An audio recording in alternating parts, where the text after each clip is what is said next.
이사야 63장 1절에서 6절. 에돔에서 오는 이 누구며 붉은 옷을 입고 보스라에서 오는 이 누구냐. 그의 화려한 의복 큰 능력으로 걷는 이가 누구냐. 그는 나이니 공의를 말하는 이요 구원하는 능력을 가진 이니라. 어찌하여 내 의복이 붉으며 내 옷이 포도즙 틀을 밟는 자 같으냐. 만민 가운데 나와 함께한 자가 없이 내가 홀로 포도즙 틀을 밟았는데 내가 노함으로 말미암아 무리를 밟았고 분함으로 말미암아 짓밟았으므로 그들의 선혈이 내 옷에 튀어 내 의복을 다 더럽혔음이니 이는 내 원수 갚는 날이 내 마음에 있고 내가 구속할 해가 왔으나 내가 본즉 도와주는 자도 없고 붙들어주는 자도 없으므로 이상하게 여겨 내 팔이 나를 구원하며 내 분이 나를 붙들었음이라. 내가 노함으로 말미암아 만민을 밟았으며 내가 취함으로 말미암아 그들을 취하게 하고 그들의 선혈이 땅에 쏟아지게 하였느니라. 아멘. 이사야 63장이 시작됐습니다. 이사야 60장에서 62장까지 정말 행복한 설교하는 저도 너무나 기쁘고요. 내용이 너무나 희망적이어서 하나님의 백성들에게 임할 영광스러운 미래의 모습들이었거든요. 그런데 이제 마지막 단락이에요.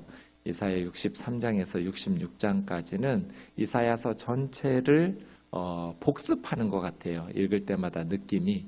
그래서 앞에서 나왔던 이사야서의 메시지는 두 가지인데요. 하나는 경고와 심판의 내용, 또 하나는 회복과 은혜의 내용. 이 두 가지가 반복되면서 마치 두 개의 길을 제시하는 것 같아요. 모세가 신명기에서 말했듯이 생명의 길과 죽음의 길, 어느 길을 선택할 것인가 하는 것처럼 그렇게 다시 이제 이사야서 전체의 메시지들을 복습하듯이 경고와 심판에 대한 이야기, 또 그 중에서도 하나님의 은혜와 회복에 대한 이야기를 이야기하고 있습니다.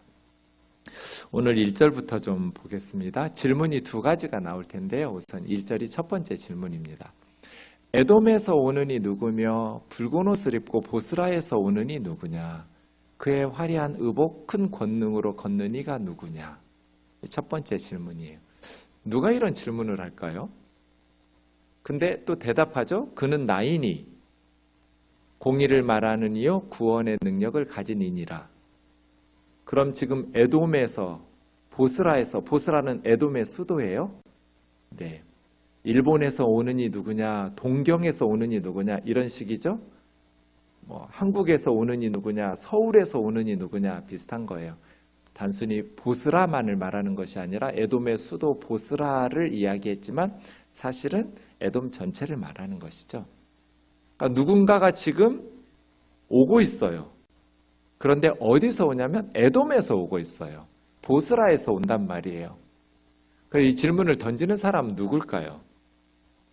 누군지는 모르겠죠. 누군지는 정확치는 않지만 아마 어느 성에서 파수병처럼 높은 곳에서 적들이 오는지 안 오는지 아니면 누가 오는지를 이렇게 지켜보는 사람들, 파수꾼들 이라고 해도 좋겠어요.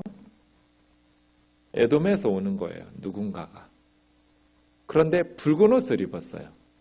붉은 옷을 입고 보스라에서 오는 이가 누군가. 화려한 의복이라고 말한 거는요.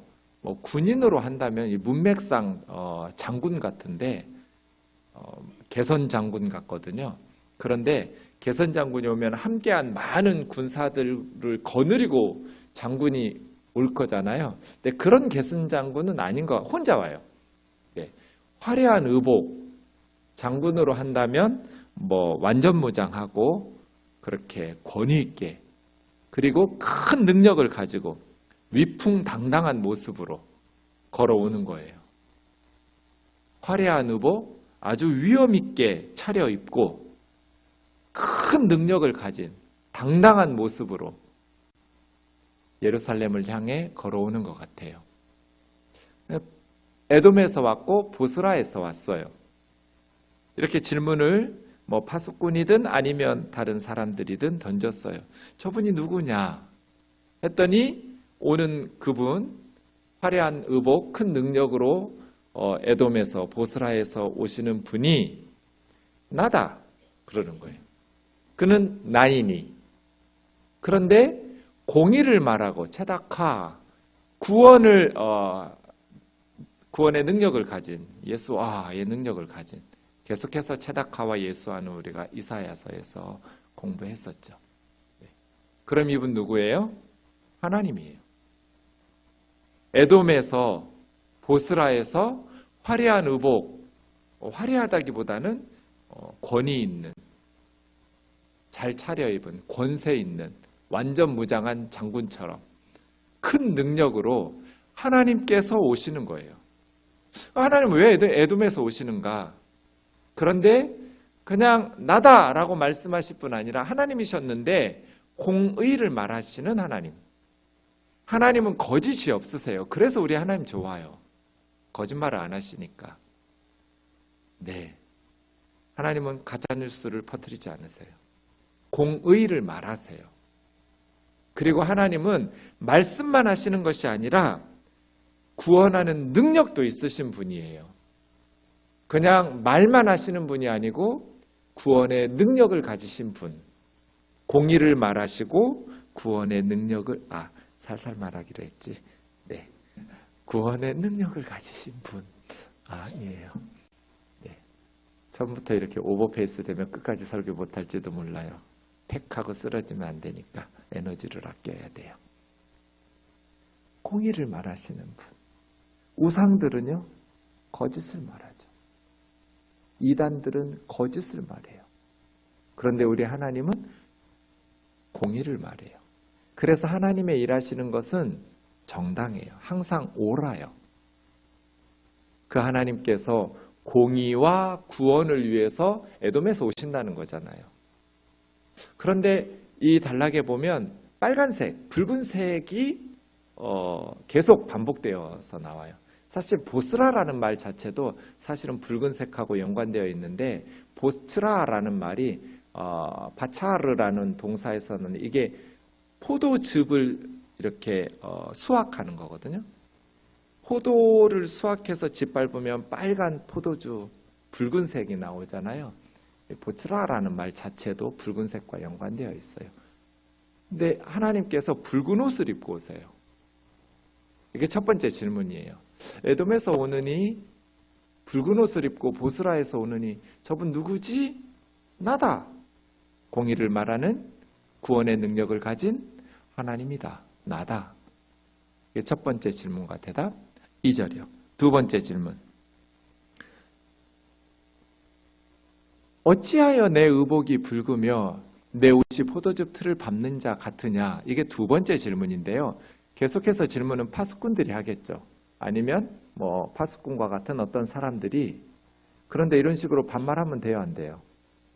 분명히 하나님이라고 그랬는데. 그죠? 그래서 공동번역처럼 번역하는 게 좋을 것 같아요. 어쩌다가 당신의 옷이 붉은 물이 들었습니까? 당신 옷은 마치 포도주 틀을 밟다가 물든 것 같습니다.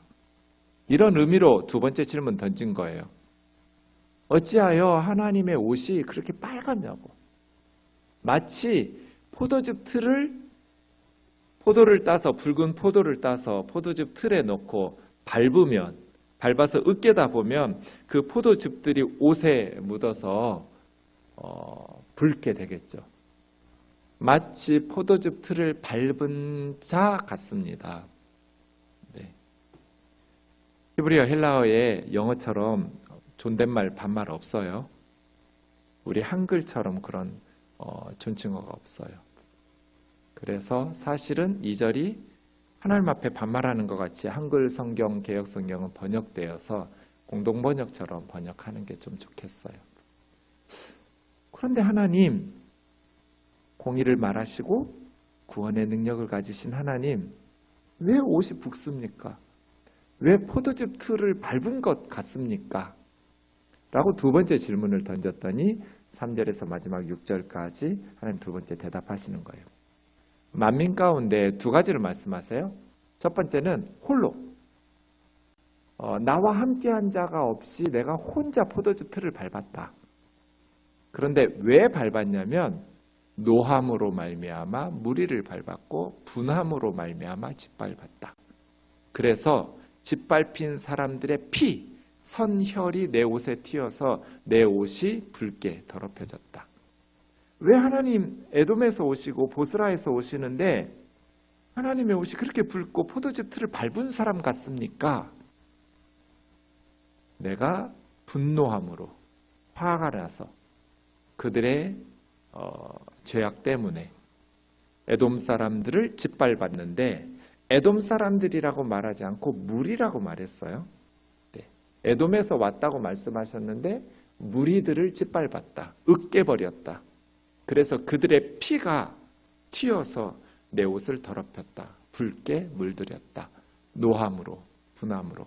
그 말씀을 하시면서 홀로 나와 함께한 자 없이 하나님 혼자 심판하셨다. 이렇게 두 가지를 말씀하시는 거예요. 4절에서도 보면 이는 내 원수 갚는 날, 하나님께서 원수를 갚으시는 날이 내 마음에 있고 하나님 마음속에 벼르고 벼른 거예요. 계속해서 하나님이 참으셨어요. 하나님은 오래 참으세요. 그런데 영원히 참진 않으세요. 원수를 갚으세요. 하나님께서 원수 갚으시는 날을 마음에 두고 있었어요. 그러니까 악인들에 대해서 원수를 갚으시면 그 악인들 가운데에서 고통받고 억압당하고 착취당하는 의로운 사람들은 하나님께서 악인들에게 원수를 갚으시는 날 구원받겠죠. 구속을 받겠죠. 그래서 악인에 대한 심판과 의인에 대한 구원은 같이 동전의 양면처럼 발생해요. 저 북한의 악하고 부도덕한 김정은 정권을 심판하고 하나님의 원수를 갚으시면 그 김정은 정권 밑에서 억울하게 예수 믿는 제가 아는 목사님이 이렇게 북한의 지하교회를 세웠어요. 중국에서 사역하는 선교사님을 통해서 북한의 지하교회 성도들이 지하교회가 만들어졌어요. 그런데 지하교회 지도자의 아들이 신고해버렸어요. 당국에. 그래서 북한의 경찰들이 지하교회 예배 시에 급습했고 처형당하기도 하고 순교를 당하기도 하고 또 노동교화소에 갇혀있기도 하고 그런 상황이에요. 자, 그러면 하나님께서 그 악에 대해서 분노하시죠. 분노하실 때 하나님께서 원수 갚는 날, 하나님의 마음에 벼르고 계셨던 원수 갚는 날을 그 악하고 부도덕한 김정은 정권에게 내리셔요. 그러면 그 밑에서 신음하고 있던 지하교회 성도들에게는 구속의 해가 되겠죠. 이게 악인에 대한 심판과 의인에 대한 구원이 동전의 양면처럼 이루어져요. 하나님 지금 그 말씀하셔요. 단순히 하나님께서 원수 갚으시려고 하는 것이 아니라 하나님께서 악인들에 대해서 원수를 갚으셔야 그 속에서 고통받는 하나님의 백성들의 구원이 일어나요. 원수 갚는 날 구속할 해가 와서 하나님께서 심판하셨다는 거예요. 그런데 다시 반복하죠. 5절에서 나를 도와주는 이가 없고 붙들어주는 자도 없었으므로 하나님 이상하게 여기면서 하나님 팔을 의지하고 하나님 팔밖에 의지할 게 없어요. 하나님의 팔이 하나님을 도와주어서 구원하고 하나님의 분노가 하나님을 붙들어주면서 이 심판과 구원의 사역들을 이루어가고 진행해가고 계셨어요. 아무도 하나님을 도와주거나 지지해주는 세력이 없었어요. 마지막 6절이요. 내가 노함으로 말미암아 만민을 밟았어요. 분명히 1절 시작할 때는 에돔이었잖아요. 보스라. 에돔의 수도 보스라를 짓밟았다고 했는데 2절에서부터 무리를 짓밟았다고 말씀하시면서 마지막 6절에 가면 에돔이 이제 만민으로, 그러니까 사실은 에돔만이 아닌 거예요. 에돔은 하나님의 나라를 거역하고 하나님의 백성들을 박해하는 대표적인 나라로 하나님의 원수, 하나님의 백성들의 원수들의 무리를 대표적으로 그냥 에돔이라고 한 것이지 에돔만 심판받는 건 아니에요. 만민이 심판받는 거예요. 하나님은 만민을 분노함으로, 노함으로, 분함으로 밟으셔서 그들을 비틀거리도록, 취해서 비틀거리도록 하시고 그들의 피가 땅을 적시도록. 그래서 온통 피하면서 붉은색이 포도주 틀을 밟고 하면서 이 본문을 지배하고 있어요. 그럼 우리는 질문을 던져야죠. 왜 에돔이야? 우선 이사야서의 에돔에 대한 심판에 대한 구절들이 여러 군데 있어요. 그 중에서 34장 5, 6절 말씀에 보면 여호와의 칼이 5절 6절에 반복되면서 에돔 위에 내리겠다고. 하나님의 칼이 에돔에 내린다는 건 하나님의 심판이 에돔에 임하신다는 거잖아요. 하나님의 칼이 에돔에 내려 진멸하시기로 한 백성, 에돔은 하나님께서 멸망시키기로 작정하셨다는 거예요. 그리고 하나님의 그 칼이 보스라, 에돔의 수도에 또 하나님에 대한 그 심판이 하나님의 심판이 큰 사륙으로 에돔 땅에 있을 것이다.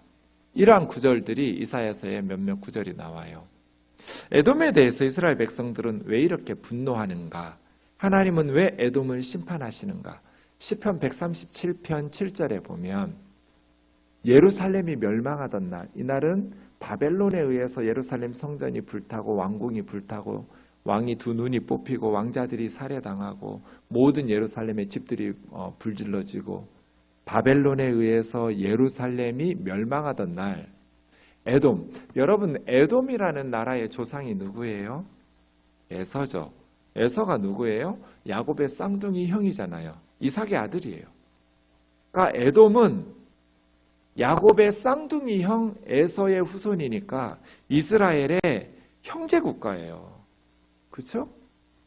조상들을 올라가면 쌍둥이 형제잖아요. 이스라엘과 에돔은. 그런데 이스라엘의 대표적인 원수 국가가 돼서 이렇게 선지서들의 심판의 메시지를 주는 거예요. 왜냐하면 예루살렘이 멸망하던 날에 에돔 자손들이 어떻게 했는가? 헐어버리라 헐어버리라. 그 기초까지 헐어버리라 하였나니라. 18절 그건 로마서니까 지워야겠어요. 에돔이 예루살렘이 멸망할 때 예루살렘 사람들을 향해서 자기 형제 국가니까 예루살렘이 멸망하는 것을 안타까워해야 하잖아요. 그런데 에돔 사람들은 예루살렘이 바벨론에 의해서 멸망할 때 너무 기뻐하면서 잘됐다고 헐어버려라 헐어버려라, 저 예루살렘 아주 기초까지 다 헐어버리라고 그렇게 에돔이 악한 짓을 한 거예요. 그래서 에돔 자손을 치소서 하고 기도하는 거죠. 이거 좀 자세히 말한 게 이제 오바댜 선지자가 에돔에 대해서 이야기하는데요. 에돔에 대해서 네가 네 형제 야곱에게, 에돔에 있어서 야곱, 이스라엘은 형제 국가예요. 쌍둥이 동생 국가니까요. 내 형제 야곱에게 행한 포악으로 말미암아 너희 에돔은 부끄러움을 당하고 영원히 멸절되리라. 네가 멀리 섰던 날 바벨론이 예루살렘을 심판하실 때 멀리 서 있었어요. 그럴 때 와서 도와주지 않았어요. 이스라엘을. 이방인이 그 재물을 빼앗아가고 외국인이 그 성문에 들어가서, 예루살렘 성문에 바벨론 군대가 지금 쳐들어가서 예루살렘을 취하고 얻기 위해서 제비 뽑고 누가 좋은 거 가질까 막 이러고 있을 때 너도 바벨론에 포악한 예루살렘을 약탈해가는 사람 중 하나 같았다. 형제 국가가 지금 나라 망해가고 있는데 안타까워하면서 뭔가 도와줄 생각은 안 하고 오히려 약탈하는 바벨론 군대와 같았다는 거예요. 12절이요? 그 다음 구절 보시면 형제의 날 그렇게 해서는 안 됐어. 예루살렘이 재앙받는 날에 너희가 방관해서도 안 됐고 유다 자손이 패망하는 날에 너희가 기뻐해서도 안 됐고 그들이 고난받을 때 너희가 그렇게 입을 크게 벌리면서 웃으면서 그렇게 기뻐해서는 안 됐어. 하나님의 백성이 환난을 당하는 날에 네가 성문에 들어가지 말았어야 돼. 예루살렘 성문에 예루살렘 사람들이 환난을 받고 있는데 너희가 그들의 고난을 방관하지 말아야 되고, 그 환난의 날에 그들이 너희도 바벨론 군대처럼 예루살렘에 들어와서 예루살렘 사람들의 재물을 약탈해 가지 말았어야 돼. 그 다음에요, 내 거리에서 도망하는 예루살렘 사람들을 너희가 막아가지고 바벨론 사람들에게 넘기지 말았어야 돼. 그러니까 예루살렘이 멸망하고 있을 때 형제 국가인 에돔 사람들이 무슨 짓을 한 거예요? 잘됐다, 헐어버려라, 헐어버려라, 아주 기쪽까지 예루살렘을 헐어버리라고 기뻐하면서 약탈하는 사람들과 함께 들어와서 재물에 손을 대고 약탈해가고, 또 도망가는, 살려고 다급하게 도망가는 예루살렘 사람들을 막고 그들을 잡아서 바벨론 군사들에게 넘기고, 이런 못돼 처먹은 짓을 한 거예요. 그래서 15절, 너희가 행한 대로 너도 받게 될 것이다. 이게 하나님이 에돔에 대해서 심판하시는 이유예요. 너희는 처음부터 없었던 나라처럼 깨끗이 멸망하게 될 것이다. 다른 사람이 멸망할 때 기뻐하면 안 돼요. 고통받고 아파할 때 잔인한 마음을 가지고 잘 됐다고 하면 안 돼요. 제가 멘토링 세미나 마치고 내려왔더니 뉴스를 봤더니 한 어린 자매가 스스로 목숨을 끊었더라고요. 근데 악플 때문에 한 아이가 죽었는데도 못된 악플을 계속 다는 건 도대체 인간이에요, 짐승이에요? 짐승만 또 못한 사람이라는 말을 하는데, 아무리 예루살렘이 미워도 지금 바벨론에 의해서 왕이 두 눈이 뽑히고 왕자들이 아버지 앞에서 살해당하고 성전과 왕궁과 집들이 다 불타고 지금 허둥지둥 살려고 달아나고 있는데, 그거 잡아가지고 막아가지고 바벨론 군대에게 넘기고 자기 재물 약탈해가고 기뻐하면서 입을 크게 벌리고 한박 웃음을 짓고, 하나님께서 우리에게 원하시는 건 이런 게 아니에요. 소돔과 고모라가 무너질 때도 아브라함은 기뻐하지 않았어요. 하나님께서 소돔과 고모라를 심판하시겠다고 말씀하실 때도 아브라함은 50명에서 10명까지 하나님을 가로막고 서서 깎아내렸어요. 왜? 하나님은 악인들이 그들의 지은 악 때문에 하나님의 심판을 받아 멸하는 것을 기뻐하지 않으시니까.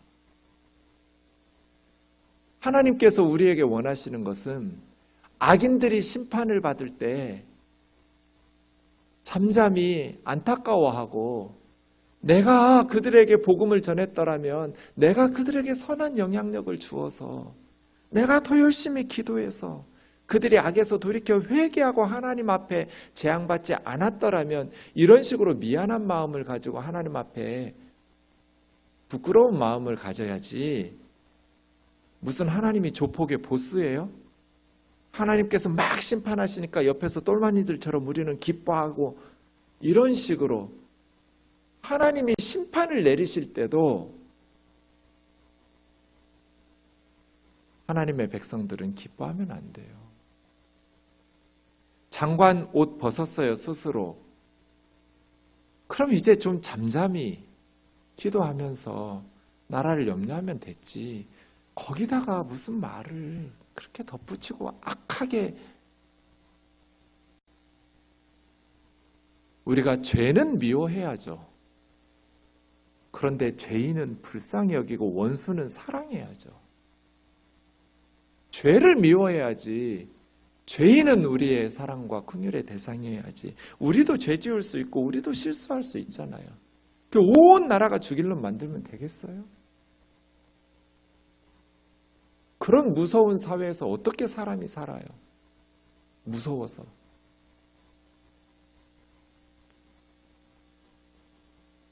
댓글을 달 때도 잘못에 대해서 비난하고 비판하는 것. 그럴 때도 비판만 해버리면 아프니까 아프지 않게 사랑으로 포장해야 돼요. 사랑이 없는 공의는 또 하나의 폭력이에요. 아프니까 사랑으로 포장하고, 나도 그런 죄를 지었고 사니까, 나도 그런 죄를 지을 수 있는 사람이니까 겸손한 자세로 진리를 말하되 사랑으로 진리를 외쳐야지. 다 때려 부수고. 성경은 공의는 물처럼 하라고 그랬어요. 물이 막 다이너마이트처럼 폭탄처럼 다 때려 부셔요. 자기 길 막으면. 물은 다 감싸면서 자기 길 가요. 정의와 진리는 물처럼 가야죠. 자기 길을, 정의의 길을. 그런데 자기를 가로막으면 다 감싸면서 가요. 다 때려 부수고 가지 않아요. 그래서예요. 이것이 에돔이 멸망하는 이유예요. 에돔과 같은 나라를 하나님께서 원하지 않으세요.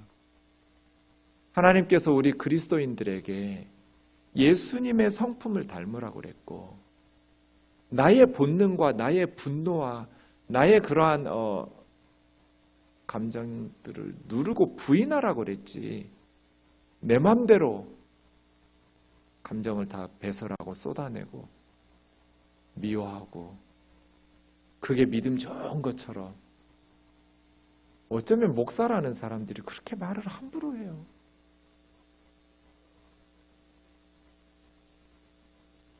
이게 에돔의 죄예요. 그건 인간이 아니니까. 그 짐승들도 그렇게 안 해요. 어쩌면 형제 국가인데 지금 하나님의 심판을 받아서 망하고 있잖아요. 죽어가고 있잖아요. 불타고 있잖아요. 그런데다가 대고 어떻게 헐어버려라, 기초까지 헐어버려라. 그렇게 잔인하게 말하는 말이에요. 살겠다고 도망가는 사람 가로막고 붙잡아다가 바벨론에게 넘기고, 그 사람들에게 잘 보여서 예루살렘 들어가서 재물 약탈해내고, 그런 잔인한 짓을 하는 말이에요. 그래서 하나님께서 으깨고 짓밟으시겠다고 심판을 선언하시는 거예요. 말씀에 보면 하나님께서 홀로 심판하신다고 그랬어요. 하나님이 마지막 날 심판하실 때는 누구의 도움도 필요 없어요. 최후의 심판 날 하나님 혼자 하세요. 도와줄 것도 없어요. 하나님께서 친히 사람을 통해서 지금까지는 일하셨어요. 바벨론을 통해서 예루살렘을 심판하시고, 또 아수르를 통해서 북이스라엘 심판하시고, 또 페르시아 통해서 바벨로니아 심판하시고, 그리스와 알렉산더 통해서 페르시아 심판하시고, 로마 통해서 그리스 심판하시고. 그런데 마지막 심판의 날은 누구도 하나님과 함께 심판할 자가, 하나님이 누구의 도움을 받을 필요도 없어요. 하나님이 직접 하신 날이 올 거예요. 악인에 대한 심판과 의인에 대한 구원이 임할 거예요. 여러분, 우리가 하나님이 그동안 우리에게 주셨던 말씀들, 너무나 은혜로웠던 사랑과 용서와 자비의 하나님이었는데, 마지막 단락에 들어서면 우리에게 또 다른 하나님, 심판의 하나님 말씀하시죠. 시편 7편 11절에 보면 우리 하나님은 매일 분노하시는 하나님이라고 말씀하셨어요. 하나님은 사랑의 하나님이시기도 하지만 매일 분노하시는 하나님이에요. 성경이 말씀하신 모든 것을 우리가 아멘해야 돼요. 내가 좋아하는 성경 구절만 아멘하면 안 돼요. 하나님은 자기 아들을 십자가에 내어주실 만큼 우리를 사랑하시는 하나님이에요. 어미가 자식을 사랑하죠. 그런데 어미가 자식을 잊어버리는 날, 잊어버리는 순간도 있어요. 그런데 하나님은 결코 우리를 잊지 않으세요. 그런 자비로우신 분이에요. 그런 사랑의 하나님이시지만 동시에 하나님은 의로우신 재판장이어서 우리가 아무렇게나 죄짓고 살아도 그냥 허허 웃으시는 할아버지가 아니에요. 매일 분노하시는 하나님이에요. 죄를 지으면 하나님께서 노하셔요. 화가 나요, 하나님은. 저 자식은 왜 연약한 사람을 억압하는가? 왜 거짓말하고 왜 저렇게 못돼 처먹은 짓을 하는가? 하나님은 분노하세요. 그래서 하나님은 진노하시는 하나님이에요. 로마서 1장 18절에 보시면 하나님의 진노가 두 가지 때문에 임해요. 불경건과 불의 때문에. 불의로 진리를 막는 사람들의 모든 경건하지 않은 것, 그리고 불의함 때문에. 불경건은 하나님을 버리는 우상 숭배를 말해요. 하나님을 알만한 것을 사람들에게 두 가지 방식으로 하나님은 가르쳐 주셨어요. 하나는 사람들 마음속에, 그들의 속에 19절부터 보시면 하나님을 알만한 것들을 주셨고, 또 하나는 만드신 이 피조 자연세계, 이 우주 만물을 보면 하나님의 능력과 하나님의 신성을 알 수 있어서 하나님 몰라서 못 믿었다고 인간은 핑계할 수 없어요. 하나님을 아는 마음을 하나님께 사람들에게 주셨어요.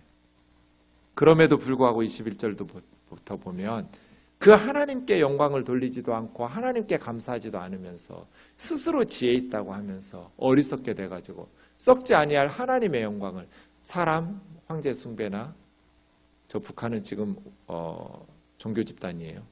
김일성이 신이에요. 새나 짐승이나 기어다니는 동물 모양의 우상, 이게 불경건이에요. 우상 숭배. 하나님을 섬기고 하나님께 영광 돌리고 하나님께 감사하면서 살지 않고 온갖 썩어질 우상의 것들로 바꾸는 것. 그리고 영적으로 이렇게 타락하니까 불의하게 살겠죠. 모든 불의한 것들에 24절부터 보면 동성연애에서부터 시작해서 마지막 29절 가면 모든 불의, 추악, 탐욕, 악의가 가득한 자요, 시기, 살인, 분쟁, 또 사기, 악독이 가득한 자요, 수근수근하면서 비방하고 하나님께서 미워하고 하나님을 미워한다고 해도 돼요. 남들을 조롱하고 능욕하고 교만하고 자기 자랑하고 악을 도모하고 부모님을 거역하고, 그 다음에요, 어리석고 약속을 배반하고 무정하고 무자비한 자, 이게 불의예요.